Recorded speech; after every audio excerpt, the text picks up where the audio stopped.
Hello, and welcome to 5 A Day with Jay. I am your host, J.R. Murdock. Thank you so much for joining me. How are you this afternoon? Decided to go ahead and do some recording early. Again, I apologize to those that get the notification that, hey, Murdock is live streaming, and you're like, wait, what the heck? Why aren't you on a schedule? We're learning this. We're figuring it out. I'm scheduling this immediately after I'm done with work for the day so that I can get on with other things. That way I have the rest of the evening to do whatever I need to do. Make dinner, write, take care of some books.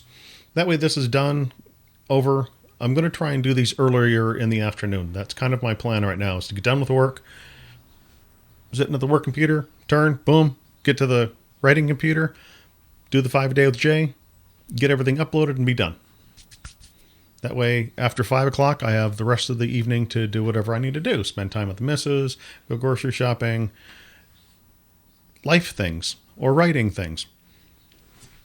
Last night, finished the first chapter of Jack Kane, Book 3. Oh my gosh. So much fun getting back into that character's head. Jack Kane is an interesting character. One thing I will say, for those who are fans of the series, my writing style has changed. For people that are even fans of V&A shipping, or fans of Giant Robot Planetary Competition, or fan of any of my novels, my writing style over the years has changed. I feel, as I've said many, many times, that you cannot get worse the more you practice something, the more you study something. I have been reading books. I have been reading short stories. I have been reading a lot of short stories. I've been reading comic books. I have been reading the back of shampoo bottles. If I can get my hands on it, I'm reading it. That's just what I'm doing right now. And when it comes to writing, I'm back in it. I'm back in the game. But my writing, even in some of the later books, Almost Superheroes, is a different writing style than the first V&A shipping book. It's just a natural evolution of a writer's career. A writer's style will change over time. If you go back and read some of Scott Sigler's early work and read some of his latter work, his style has definitely changed significantly over the years. Even from book to book, you can see where his style has changed. It's a natural evolution. Look at any band you enjoy listening to. A lot of people, they listen to a band, and let's take Black Sabbath. Some people, they only ever listen to the Ozzy era of Black Sabbath. Some only listen to the Dio era of Black Sabbath. There's different eras of Black Sabbath all up and down the map. Some people focus on one era. Some people love the whole breadth and width of whatever they've developed. They enjoy it. These things happen. Bands change and evolve just like writers change and evolve. Artists, painters change and evolve.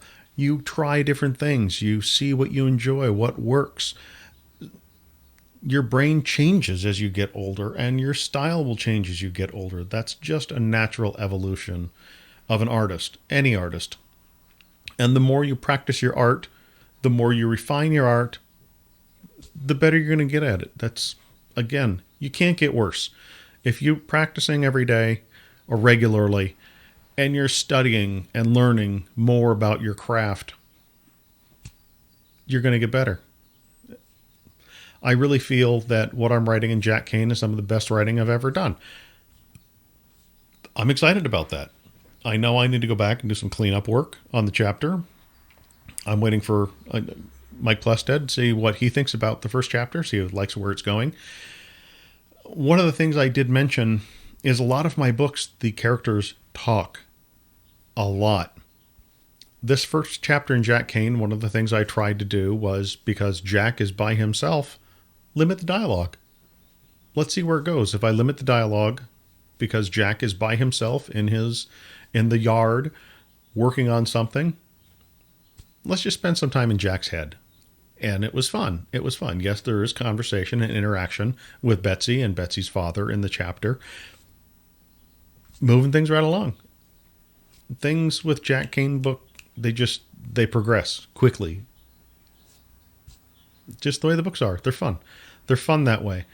Because I love all of my books. The action just keeps on churning away. Rarely will you read one of my books and things just come to a dead stop. That's not the way I write. That's not the way my books read. my books are literary candy. You read a chapter and you're like, okay, that was quick. Let me read another one. Okay, that was quick. Let me read another one. That's deliberate. That's by design. I've done that throughout my entire career. Some of my chapters in my earlier books are 500 words long because that's all I needed to be. Some of them are 3,000 words long. But I rarely go beyond that because I'm looking at doing something with each chapter. I'm also changing point of view with each chapter. With Jack Kane, each chapter is a different point of view. Jack Kane is chapter 1. Felonious, perhaps Bennington, perhaps Lenny and Squiggy, they're going to be chapter 2. I don't know where Mike's going to go with it. That's the fun of this. As I said, even when it comes to plotting, I saw someone the other day, they're like, oh man, I'm trying to plot and it's just driving me insane. Perhaps just sit down and spend some time writing. Figure out the beginning, figure out the end, vaguely know where you want to go through the middle, but let the story get from the beginning to the end on its own. Sometimes the journey is just as much fun as the ending. I've written journey books before, where I've written journey short stories before, and people got mad at me because there was no resolution at the end of the short story. That wasn't the point of the short story. The point of the short story was the character's mental process to come to the decision they came to. What drew them to make that decision? And once they made the decision, the story was over. In my mind, that was it. It was done. There was nowhere else to go with that one. Yes, it could have been a full novel exploring everything the character did after making that decision. But the point of the short story was the decision. To me, that was the goal. That was the goal of the story. Was the character's evolution at that point was done, and the character had moved on. A lot of people were frustrated with that short story. I get it. There was something I introduced that the character went to. I thought it was fascinating when I wrote it. People thought it was fascinating when they read it. And I stopped writing. It was over. Like I said, to me, the story was done. When I wrote that short story, I believe it was a year or two after I'd finished reading Dark Tower. And when Roland got to the Dark Tower and the book ended, people were mad. And Stephen King said the exact same thing I said about my short story. It was about the journey. It was never about the destination. It was always about the journey. And it was over. And there were, I don't remember if it was 2 or 3 chapters, like 30 pages after the end of the book, where Stephen King said, this is it. The story is over. But if you need some closure, here are some additional pages that will hopefully tide you over and explain a little bit more. But the story ended over there, not over here. The movie, same thing. The movie is different from the books, but if you read the books, the movie made a lot of sense. A lot of people hated the movie. A lot of people hated the books because they spent thousands and thousands of pages to get to that point and went, that's it? That's all? If you got to that point and you said that, you missed the entire point of the journey. You missed everything along the way. I'm not saying go back and reread it. I realize Stephen King has some very dense books that do have an ending, but a lot of them have a very muddled middle. And that's because Stephen King is very much a discovery writer. The Stand. Some people absolutely love The Stand. But Stephen King was so high on cocaine when he wrote it that when he got to the middle of the book, he was like, wait, this isn't what's supposed to happen. Why are they rebuilding society? Boom, bomb. Now let's move on and get back to where we were supposed to be going and doing what we were supposed to be doing. Again, he's a discovery writer. That's what you do. You know the beginning, you know the end. You're trying to get from the beginning to the end. It's really that simple. A lot of people stress trying to make sure they're hitting every beat along the way of their story. I don't. The characters are going to do what the characters are going to do in my books. Sometimes I have control over what they do and what they say, but there are times when I get into, some people call it a writer's flow. When words are flowing from my fingers, I don't care about grammar. I don't care about spelling. I don't care about any of that. All I care about is, oh my gosh, here comes the story. That's what happened last night with Jack Kane. The first night, Monday, I wrote probably about 300 or 400 words, and they felt forced. Last night, I went through those first 300 words, threw them all out. Threw them out, started over, wrote almost 2,000 words. Just probably in between an hour and a half, I wrote all those words. They just came around. It felt right.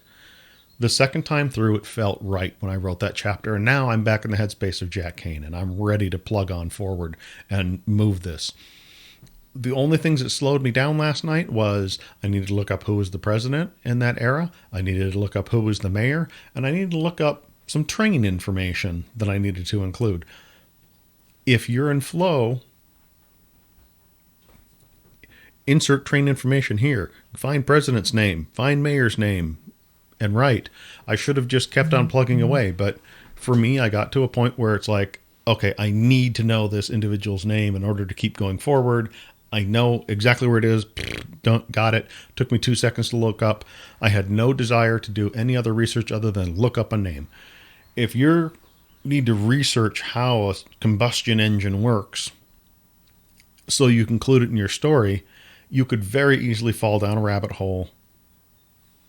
I don't recommend that. I recommend putting in asterisks, braces, something, insert research here, and then come back to it and continue to write as if you've already done that research.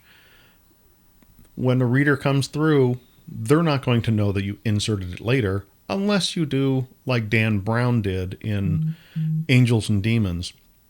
Angels and Demons, there were a couple of sections that just, why is that there? You get later in the story and it's like, oh, he wrote himself into a corner. Now he's out of that corner because he inserted something else into the story.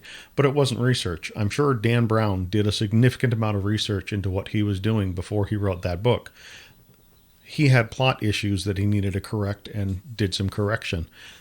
If you're doing research and you're inserting research, unless the research is core to your story and plays a major part, put it in later. If you need to do that research, do it before you start writing. Don't do it in the middle of your writing. That's my suggestion. If you can plow through and you're cranking out some words, just keep on cranking out the words and go for it. Get it done. It's fun that way. At any rate, speaking of getting things done, I'm going to go get myself some dinner. I'm going to get some writing done. I'm going to go spend some time with the missus. This has been 5 a Day with Jay. I've been Jay. You have been awesome. Until next time.